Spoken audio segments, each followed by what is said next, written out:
Sejak bulan Ramadan hingga hari ini, harga telur di pasaran masih melambung tinggi, yakni mencapai di kisaran Rp30.000 per kilogram. Hal itu karena ada beberapa faktor yang menyebabkan harga komoditas itu terus tinggi, yaitu menurunnya produksi dan kenaikan harga pangan proses produksi. Faktor lain diungkapkan salah satu peternak telur asal desa Junrejo, Kecamatan Junrejo, Kota Batu, Ludi Tanarto, membenarkan bahwa harga pakan memang mengalami kenaikan. Menurutnya, penyebab kenaikan harga pakan ternak terjadi terutama pada semua bahan pakan. Selain naiknya harga pakan berupa jagung, harga konsentrat juga mengalami kenaikan. Dengan kondisi itu, ia mengaku melakukan efisiensi dalam pemberian makanan ke ternak. Pihaknya melakukan servis yang lebih teliti dan detail dalam pengelolaan pakan dengan tujuan untuk mengurangi biaya produksi. Di kandangnya ada ayam petelur sebanyak sekitar 9.000 ekor. Selain biaya pakan, ia juga masih harus memikirkan biaya produksi dan biaya pegawai. Walau harga pakan masih tetap tinggi, pendapatan yang ia dapat masih terbilang aman karena ia masih terbantu harga telur yang juga naik di pasaran. Sejak sebelum puasa naiknya sempat tinggi, pernah naik 1.000 per kilo. Sekarang naik paling 200 sampai dengan 700, tapi stabil naik. Dia menambahkan penyebab lain naiknya harga telur ini karena penurunan jumlah produksi. Sejak pandemi, banyak peternak di luar Kota Batu seperti Blitar memutuskan gulung tikar. Ini menyebabkan suplai ke distributor menurun dan sedangkan permintaan pasar masih sangat tinggi. Ludi Tanarto juga mengutarakan jika kenaikan harga di pasar sedikit menunjang pendapatan peternak.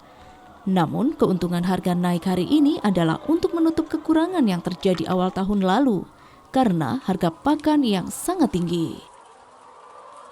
Ya, jadi sebenarnya kondisi kalau kita hanya melihat satu kasus di harga telur di bulan Maret ini, memang seolah-olah peternak itu untung besar, seolah-olah peternak telur itu mahal kan begitu.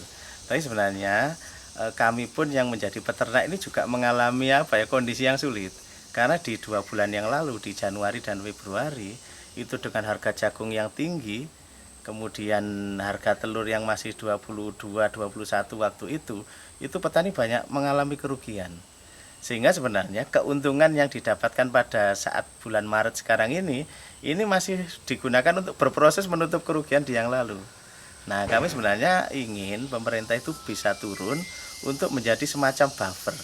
Jadi sehingga tidak ada fluktuasi harga jagung yang sangat tinggi, tidak ada harga telur yang sangat tinggi, tetapi itu tadi semuanya stabil, keuntungannya tidak seberapa banyak, tapi peternak bisa dijamin mendapatkan keuntungan. Karena dengan kondisi seperti ini, banyak kawan-kawan kami di peternak ini yang gulung tikar. Jadi mereka tidak mampu lagi mensubsidi pakan pada saat harga jagung mahal, mereka gulung tikar, hari ini kandangnya kosong.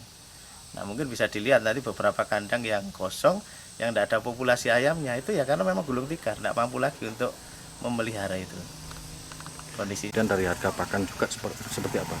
Kalau kita bicara harga hari ini itu kondisinya untung. Jadi kalau kita bicara harga telur di kandang hari ini kan sekitar 26-27 ribu.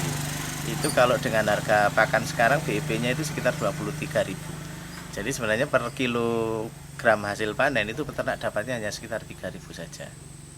Jadi itu tidak seberapa besar karena memang harga pakan lumayan tinggi disebabkan oleh jagung yang langka di kita. Sekarang cenderung sudah turun, jadi jagung itu sudah di harga 5 ribuan hari ini. Tetapi paling tinggi kemarin berapa, Pak? 9.500. Jadi hari ini jagung 5.000 sekian, 5.800 sampai 6.000 itu masih tinggi, tapi masih dalam konteks terkejar harga itu. Tapi sebenarnya itu tadi, teman-teman yang sudah kadung gulung tikar ini kan sudah tidak bisa apa-apa sekarang ini. Ya, karena keterbatasan modal. Keterbatasan modal itu tadi. Nah, kalau ada kestabilan harga, nah teman-teman yang gulung tikar ini kan insya Allah akan selamat. Nah, Dari Kota Batu, Violan Ikhwanda ATV melaporkan.